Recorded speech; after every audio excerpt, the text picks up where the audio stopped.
लेकिन कुछ अधिकारी सिर्फ और सिर्फ उन चीजों को ठीक करने के बजाय किस तरह इनको दबाना है, यानी जो अंग्रेजों की सोच थी वही सोच आज इनकी है। लेकिन आज जवान पढ़ा लिखा है और अपने हक के लिए जो हो सकता है करेगा। जैसे ही मेरे को मैसेज मिला, मैंने वहां मेरठ के बंदों को सूचना दी। एक चीज और आपको बता देता हूं कि आज हमारी एक टीम जो कि जीओसी साहब, जो वहां लेफ्टिनेंट जनरल साहब बैठते हैं, उनके पास भी गई थी। मेरी उनसे बात हुई थी। मैंने सभी भारतवासियों को जय हिंद, वंदे मातरम, राम राम। मैं भूतपूर्व सैनिक हवलदार सुनील। पहले तो मैं अपने सभी सम्मानित एक्स-सर्विसमैन को और सर्विसमैन को दिल से सैल्यूट करता हूं कि सर, आप इतने शॉर्ट टाइम में फिर भी मेरा हौसला बढ़ाने के लिए आप इस मीटिंग में आज आए। और मीटिंग में आके सबने डिसीजन लिया कि अभी थाने चलते हैं। जब एसआई को कॉल की गई, एसआई सर को, तो वो बोले कि भाई कोई बच्चा मिसिंग है, मैं उसमें बिजी हूँ, आप कल आइए। तो कल 27 मई 2026 को कंकर खेड़ा थाना मेरठ जाएंगे। और रविंदर सर को भी सैल्यूट कि सर, आपने शॉर्ट टाइम में इतना कुछ कर दिया मेरे लिए। पहले मुझे लग रहा था कि मैं कहीं इस लड़ाई में अकेला ही ना रह जाऊं, पर अब लग रहा है कि बहुत लोग खड़े हो रहे हैं। जवानों के परिवार भी आए और ये कहा कि बेटा तेरे साथ खड़े हैं, और इससे बड़ा सौभाग्य मेरे लिए क्या। साथ में ही जेओसी साहब को इस घटना के बारे में भी बताना कि उस सैनिकों को क्यों दबाया जा रहा है। क्या स्टेशन कमांडर साहब जो कह रहे हैं कि ऊपर से आदेश है, तो ऊपर आपका आदेश है या आपसे भी कोई ऊपर आदेश कर रहा है? और कर रहा है तो क्यों कर रहा है? जब अधिकारीगण एनएफयू की बात कर सकते हैं, राशन बंद होने के बाद में कितने ही अधिकारी वीडियो जारी कर रहे हैं और भी बहुत सी बातें कर रहे हैं, तो फिर सैनिक अपने हक की बात करे तो उनके ऊपर एफआईआर क्यों? तो वो टीम आज उनसे मिल। जय हिंद, जय भारत, वंदे मातरम। मैं रविंद्र फौजी। साथियों, सबसे पहले अभी आपने जो छोटा सा वीडियो देखा हवलदार सुनील का, इन्होंने आप सभी को धन्यवाद दिया है। जो आज मेरठ में मीटिंग थी, जो लोग वहां पहुंचे उन सभी का धन्यवाद। जो नहीं पहुंचे, जिन्होंने मैसेज फॉरवर्ड किया, उन सब का भी धन्यवाद। और इन्होंने एक अपील और की है कि कल 10 बजे कंकर खेड़ा थाने के सामने जो पहुंच सकता है जरूर पहुंचे। इन्होंने भी अपील की है और मैं भी अपील करता हूं कि नजदीक के लोग वहां जरूर पहुंचे, क्योंकि हवलदार सुनील ने कोई अपनी मांग नहीं रखी थी। जवान और जेसीओज की इक्वल एमएसपी की बात रखने पर इनके वीडियो हैं। जो जवान जेसीओ की एमएसपी के बारे में इन्होंने आवाज उठाई थी। हमारी सरकार खुद जवान जेसीओ से, संगठनों से राय मांग रही है कि भाई 8th पे कमीशन में कोई अपनी राय देना चाहता है तो दे सकता है। तो उसी तरह इन्होंने भी एक वीडियो बनाया और वहां एक सूबेदार साहब ने इनके ऊपर एफआईआर कर दी। सूबेदार साहब ने बताया कि भाई कमांडर साहब का आदेश है। मैंने, आप सभी को पता है, कमांडर साहब से बात भी की और कमांडर साहब से पूछा भी कि भाई ये क्यों हुई है, क्या कारण है। हालांकि कमांडर साहब ने बताया कि भाई मैं, ये ऊपर का आदेश है और हम ऊपर बात करेंगे, लेकिन अभी तक उनका कोई जवाब नहीं आया। सबसे पहले मैं हवलदार सुनील का जो वीडियो बचा हुआ है, पहले तो मैं वो आपको दिखाऊंगा कि जवान की क्या पीड़ा है।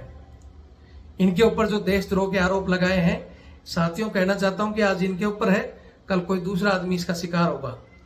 और ये हवलदार सुनील की नहीं, पूरे के पूरे सैनिकों पर दबाव डालने की नीति है। एक प्रेशर बनाया जा रहा है कि कोई भी सैनिक मुंह ना खोले। और हमारे जैसे जो चंद सैनिक लड़ रहे हैं, चाहे वो 8th पे कमीशन की बात हो, एमएसपी की बात हो या सहायक प्रथा की बात हो, आज भी जवानों से जो घरेलू काम, बूट पॉलिश, कुत्ता घुमाना जो किया जा रहा है, हम सिर्फ उसकी आवाज उठाते हैं। लेकिन कुछ अधिकारी सिर्फ और सिर्फ उन चीजों को ठीक करने के बजाय किस तरह इनको दबाना है, यानी जो अंग्रेजों की सोच थी वही सोच आज इनकी है। लेकिन आज जवान पढ़ा लिखा है और अपने हक के लिए जो हो सकता है करेगा। जैसे ही मेरे को मैसेज मिला, मैंने वहां मेरठ के बंदों को सूचना दी। एक चीज और आपको बता देता हूं कि आज हमारी एक टीम जो कि जीओसी साहब, जो वहां लेफ्टिनेंट जनरल साहब बैठते हैं, उनके पास भी गई थी। मेरी उनसे बात हुई थी। मैंने उनको भी कहा था कि भाई जीओसी साहब को भी इस केस के बारे में अवगत कराना। हालांकि वो किसी दूसरे केस के सिलसिले में गई थी। आप सभी को बताया, मैंने कुछ दिन पहले एक वीडियो डाला था कि मेरठ में हमारे एक सूबेदार साहब के ऊपर पुलिस ने गैंगस्टर एक्ट लगा दिया, उनकी प्रॉपर्टी तोड़ने की तैयारी की जा रही है। तो उसका भी मैंने वीडियो भी बनाया था। उस केस को भी हम देख रहे हैं।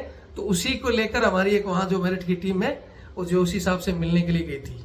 हालांकि मैंने उस टीम को फोन किया था कि भाई आज जो मीटिंग है आप उस मीटिंग में पहुंचना, लेकिन वहां से उस टीम ने बताया कि सर हम तो यहाँ आ रखे हैं। तो मैंने कहा कि चलो कोई बात नहीं, अगर टाइम से समाप्त होता है तो उस मीटिंग में जरूर जाना और साथ में ही जोशी साहब को इस घटना के बारे में भी बताना कि उस सैनिकों को क्यों दबाया जा रहा है। क्या स्टेशन कमांडर साहब जो कह रहे हैं कि ऊपर से आदेश है, तो ऊपर आपका आदेश है या आपसे भी कोई ऊपर आदेश कर रहा है, और कर रहा है तो क्यों कर रहा है। जब अधिकारीगण एनएफयू की बात कर सकते हैं, राशन बंद होने के बाद में कितने ही अधिकारी वीडियो जारी कर रहे हैं और भी बहुत सी बातें कर रहे हैं, तो फिर सैनिक अपने हक की बात करे तो उनके ऊपर एफआईआर क्यों। तो वो टीम आज उनसे मिली है, आगे जो भी अपडेट आएगी कि उनका क्या क्या बातें हुई वो भी आगे हम बताएंगे। सबसे पहले हवलदार सुनील का वीडियो देखो और फिर हम थोड़ा सा डिस्कस करेंगे। आप कुछ नहीं कर सकते तो कम से कम वीडियो को शेयर करें ताकि मेरठ के आसपास के जो भी साथी है जो कल 10 बजे वहां पहुंचे। हमने ऑलरेडी अल्टरनेट दे दिया है कि अगर ये एफआईआर खत्म नहीं की गई, सैनिकों को डराने की कोशिश की गई, तो मेरठ के अंदर पूरे देश के सैनिक वहां धरना देंगे। जो भी कार्रवाई हमारी होगी, चाहे कोर्ट के माध्यम से धरना देंगे, जो भी करना पड़ेगा करेंगे, लेकिन झुकेंगे नहीं। हम सत्य के लिए लड़ रहे हैं और लड़ेंगे। पहले आप ये वीडियो देखें और फिर कह रहा हूं जो नजदीक है वहां जरूर पहुंचे, नहीं तो कम से कम वीडियो को शेयर करें। सभी भारतवासियों को जय हिंद, वंदे मातरम, राम राम। मैं भूतपूर्व सैनिक हवलदार सुनील।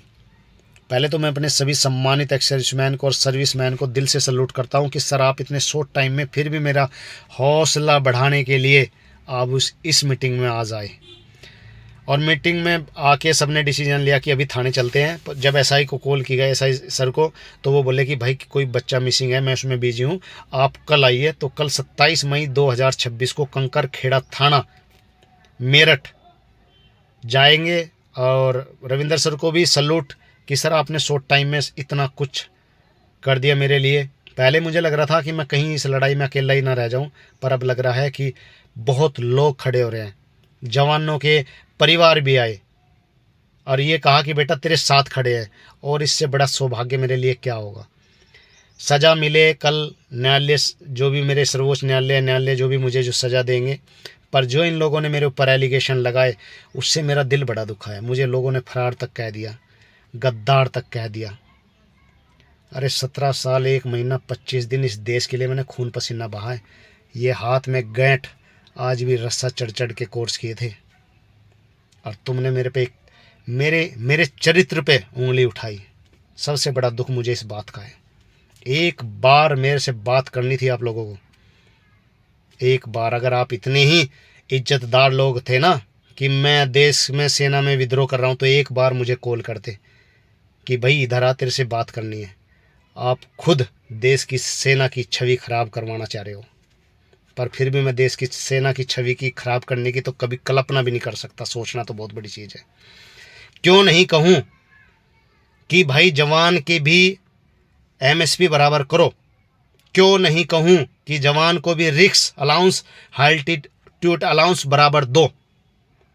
क्यों नहीं कहूँ, बस मैं ये मेरा सवाल है। क्यों आवाज़ नहीं उठाएं हम अपनी प्रेजेंट सेना के जवानों के लिए, आने वाले जवानों के लिए, अपने बच्चों के भविष्य के लिए। मुझे कोई जवाब दे बस इस चीज़ का। क्यों आवाज़ नहीं उठाए। इससे कौन से मतभेद, ऐसी कौन सी आग लगी मेरी उस वीडियो से देश की सेना में, जो मेरे चरित्र पे तुम लोगों ने दाग लगाया। दोस्तों, मैं भूतपूर्व सैनिक हवलदार सुनील। सभी को जय हिंद, वंदे मातरम, राम राम। साथियों, आपने ये वीडियो देख लिया होगा किस तरह एक उदास मन से इन्होंने कहा कि मुझे सबसे बड़ी इस बात का दुख हुआ कि मैंने सेना को 17 साल दिया, अच्छे से ड्यूटी किया, लेकिन आज सेना ने मेरे को देशद्रोही साबित कर दिया, भगोड़ा साबित कर दिया, जबकि ये कहीं गए नहीं थे। लेकिन ये चंद उन लोगों की मानसिकता है जो सैनिकों को दबा कर रखना चाहते हैं। इन्होंने सिर्फ एमएसपी की बात की है या अग्निवीरों के कुछ प्रॉफिट के लिए कि उनको उनका हक मिलना चाहिए, इस तरह के वीडियो इन्होंने डाले हैं, या सहायक प्रथा के लिए। और कोई आपराधिक गतिविधि इनके ऊपर है नहीं, ना सेना में रहते हुए ना बाहर इनका कोई आपराधिक रिकॉर्ड नहीं है। लेकिन ये जो भी घटनाएं हो रही हैं, मैंने पहले भी बताया था कि सेना की तरफ से अब धीरे धीरे जो सेना के कुछ एक अधिकारी हैं उनको दिमाग में सिर्फ ये चीज आ रही है, कुछ एक जवान बोलते हैं इनके ऊपर एफआईआर कराते रहो ताकि ये दब जाए और ये मुंह ना खोले। 8th पे कमीशन में जो ये एमएसपी की बात करते हैं, अपने हक की बात करते हैं, तो ये बोलना बंद कर दें। मैं फिर कह रहा हूं कि बहुत से अच्छे अधिकारी हैं जो चाहते हैं कि जवान का स्टैंडर्ड बढ़े और जवान को भी उसका हक मिले, लेकिन अभी भी कुछ ब्रिटिश मानसिकता के अधिकारी जो लिखते हैं ना, कमेंट्स भी लिखते हैं कि यार तुम तो इतना पढ़े लिखे हो, अफसर के बराबर कैसे मिलेगा। अफसर के बराबर हम कोई वो बेसिक पे नहीं मांग रहे, उसकी बराबर हम कुर्सी नहीं मांग रहे। 24 घंटे हमारा सैनिक जो जोखिम भरे इलाकों में ड्यूटी करता है, मिलिट्री सर्विस पे यूएस आर्मी की तर्ज पर जितनी भी बड़ी बड़ी देशों की बड़ी बड़ी सेनाएं हैं, वो सब अपने सैनिकों के साथ मिलिट्री सर्विस पे में या जोखिम में मिलने वाले भत्तों में किसी प्रकार का कोई भी भेदभाव नहीं करते हैं। फिर हमारे यहाँ क्यों एक तरफ तो फॉरेन कंट्री की बात करते हैं और दूसरी तरफ अपने स्तर पर पेमेंट को डिवाइड करते हैं। यूएन में जब हमारी सेना जाती है तो यूएन की तरफ से सैलरी इक्वल मिलती है, लेकिन ये अपने हिसाब से उसको बांटते हैं। मैं फिर कह रहा हूं देशवासियों को, एमएसपी या सर्दी गर्मी या हाइल्टी अलाउंस या सीआई एरिया का जो अलाउंस मिलता है, जोखिम और भत्ते, हम उनको एक समान करने की बात कर रहे हैं। क्योंकि दुश्मन की गोली फर्क नहीं करती कि अफसर का है और इस जवान का सीना है, एक तरह का ही नुकसान करती है। भूख सबको एक तरह की लगती है, सर्दी गर्मी सभी पर एक जैसा असर डालती है, तो फिर अलाउंस अलग अलग क्यों। मैं फिर कहता हूं कि हमारी और इनकी बेशक में पहले ही बहुत दिन रात का अंतर है। डीए भी परसेंटेज के आधार पर इनको ज्यादा सब कुछ मिलता है, हर चीज बढ़ाई जाती है, तो फिर जवान के साथ ही क्यों। कम से कम ये जो चीजें हैं, चंद मिलने वाली सुविधाएं, इनको तो बराबर रखो। और भी जवानों के जो भी मुद्दे हैं, मैं चाहता हूं कि वो कमेंट्स में दें। आगे आने वाले समय में मेरठ में एक बड़े धरने के लिए तैयार रहें, और जो नजदीक के लोग हैं वो कल जरूर पहुंचे। आगे की जो भी अपडेट होगी मैं आपको देता रहूंगा। फिर कह रहा हूं, हवलदार सुनील ने कोई पर्सनल लड़ाई नहीं लड़ी, जवान जैसी उसकी आवाज उठाई है, और अब भी आप साथ नहीं दे सकते, तो फिर जब आप अपनी बारी आती हो ना, जब आपका पर्सनल झगड़ा हो, तो रविंद्र सर मेरे थाने में फोन कर दो। आज हमारा जमीन का झगड़ा है, आज हमारा भाइयों का झगड़ा है, आज हमारा किसी दबंग से झगड़ा हो गया। जब आप उम्मीद करते हो कि आपके छोटे छोटे झगड़ों में भी हम पुलिस को फोन करें और आपकी मदद करें, सिस्टम में तंगी होने पर हम फोन और मदद करें, तो आपको भी इस तरह किसी आवाज उठाने वाले के साथ जब इस तरह की घटनाएं हो रही हैं, तो आपको भी निकल कर आना चाहिए। जो लोग निकल कर आ सकते हैं, 2, 4, 5 किलोमीटर, 10 किलोमीटर, 20 किलोमीटर के लोग तो जरूर जा सकते हैं ना, और उसी 20-30 किलोमीटर के अंदर हजारों की संख्या में सैनिक हैं। लेकिन अपने पर आती है तब तो उम्मीद करते हैं कि हमारे लिए लोग आए, और जब दूसरे के लिए आती है तो आज तो हम यहाँ हैं, आज हम वहां हैं, मेरा तो ये काम हो गया, मैं तो कल आ सकता हूं। तो इस तरह के नाटक करोगे तो फिर भविष्य में आपके ऊपर भी ऐसी स्थिति आएगी, फिर आपको भी उसी तरह की चीजों का सामना करना पड़ेगा। फिर कहता हूं कि किसी की मजबूरी है तो कम से कम वीडियो को शेयर करें और इस सूचना को आगे तक पहुंचाएं। जय हिंद, जय भारत, वंदे मातरम।